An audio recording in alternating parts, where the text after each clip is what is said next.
बिस्मिल्लाहिर्रहमानिर्रहीम। अस्सलाम वालेकुम, welcome back to my channel. आप देख रहे हैं कुकिंग विद जायका ज़िंदगी। आई होप आप लोग ठीक होंगे, मज़े में होंगे। व्यूअर्स, आज मैं आपसे पालक आलू की मज़ेदार सी रेसिपी शेयर करने जा रही हूँ। पालक में आयरन का ख़जाना होता है और ये बॉडी में आयरन की कमी को पूरा करके जिस्म में खून पैदा करती है। इसके बहुत सारे बेशुमार फ़वाइद हैं, इसलिए ये ज़रूर बनाया करें और उसको अपनी ग़िज़ा में शामिल करें। आज की रेसिपी बहुत मज़ेदार बनने जा रही है, इसको ज़रूर मेरे स्टाइल में आप बनाकर देखिएगा, बहुत पसंद आएगी। वीडियो पसंद आए तो थम्स अप कर दें और चैनल को सब्सक्राइब कर लें और बेल आइकन को प्रेस कर दें।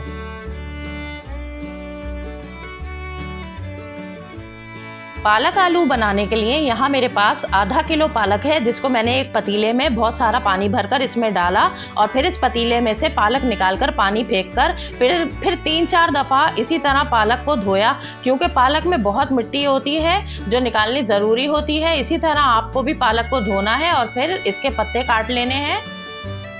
और अब देखिए, आधा किलो ही मैंने आलू लिए हैं, ये मैंने इस तरह से काट लिए हैं चकोर। एक पतीली में मैं आधा कप ऑयल डालकर गरम करूंगी। ऑयल की मिकदार आप अपने हिसाब से जितना आपको अच्छा लगता है कम या ज़्यादा कर सकते हैं। जब ऑयल गरम हो जाएगा तो मैं इसमें 1 टीस्पून ज़ीरा डाल दूंगी और ज़ीरे को मैं 30 सेकंड तक फ्राई करूंगी। इसके बाद मैं इसमें 1 टेबल स्पून चॉप्ड गार्लिक का ऐड कर दूंगी और गार्लिक को मैं इसमें 2 मिनट तक फ्राई करूंगी। जब इसमें से खुशबू अच्छी तरह से आने लग जाएगी तो इसमें जो मैंने आलू रखे हुए थे वो आलू मैं इसमें ऐड करके 2 मिनट के लिए इसको फ्राई कर लूँगी।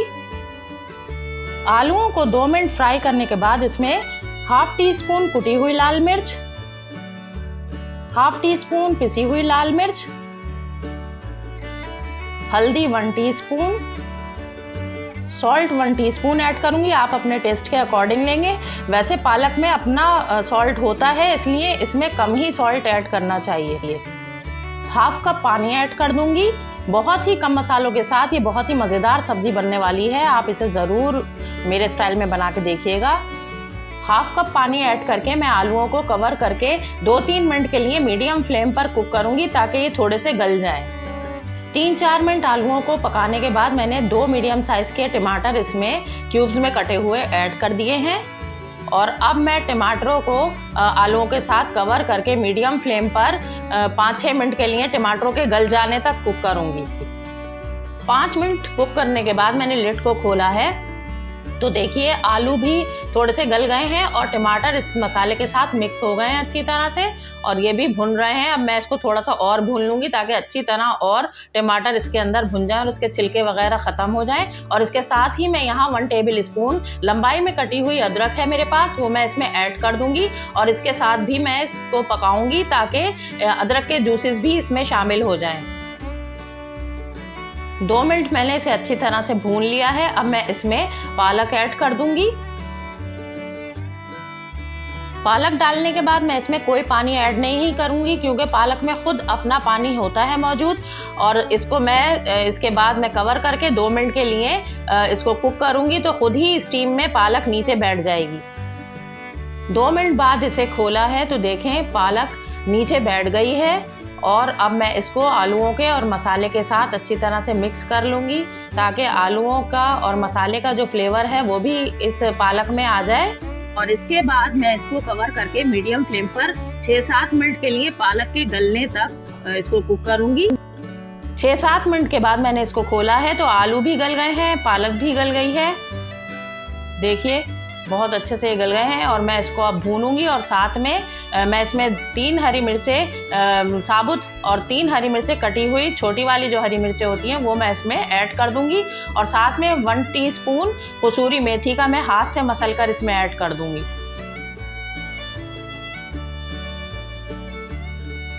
अब इसको मैं भूनूंगी मज़ीद 2-3 मिनट और मैं इसको भूनूंगी ताकि ऑयल इसका ऊपर आ जाए और सारा पानी ड्राई हो जाए। देखें आलू भी काट कर दिखाती हूँ, ये भी गल गया है। अब ये देखिए ऑयल ऊपर आ रहा है, बहुत ही अच्छी भीनी भीनी खुशबू पालक की और मेथी की आ रही है। और ये देखिए यहाँ पर मेरी हांडी जो है पालक आलू की ये भुन चुकी है। अब मैं इसको आपको डिश आउट करके दिखाऊंगी, बहुत ही मज़ेदार ये बनकर तैयार होगी। तो चलिए निकालते हैं इसे। बिस्मिल्लाहिर्रहमानिर्रहीम। देखिए ये कितनी अच्छी और बहुत ही मज़ेदार सी, हमारी शानदार सी पालक आलू की भुजिया बनकर तैयार हुई है। आप इसे ज़रूर मेरी रेसिपी से ट्राई करें और मैं इसे पराठे के साथ सर्व कर रही हूँ। आप चाहें तो इसे चपाती के साथ, मकई की रोटी या फिर आप बाजरे की रोटी के साथ भी खाएंगे तो बहुत ही मज़ेदार, लाजवाब लगती है। उम्मीद है आपको आज की रेसिपी पसंद आई होगी और अगर आपको मेरी रेसिपीज़ अच्छी लगती हैं तो ज़रूर मेरी वीडियोस को लाइक किया करें और अपने फ्रेंड्स और फैमिली में शेयर करें और मेरे चैनल को सब्सक्राइब करें ताकि मुझे इससे मोटिवेशन मिले और मैं आपके लिए मज़ीद अच्छी रेसिपीज़ लेकर आऊँ और आप उससे फ़ायदा उठा सकें। तो चलिए फिर मिलते हैं किसी और अच्छी सी रेसिपी के साथ। तब तक के लिए अपना ख्याल रखें, मुझे दुआओं में याद रखें। अल्लाह हाफिज़।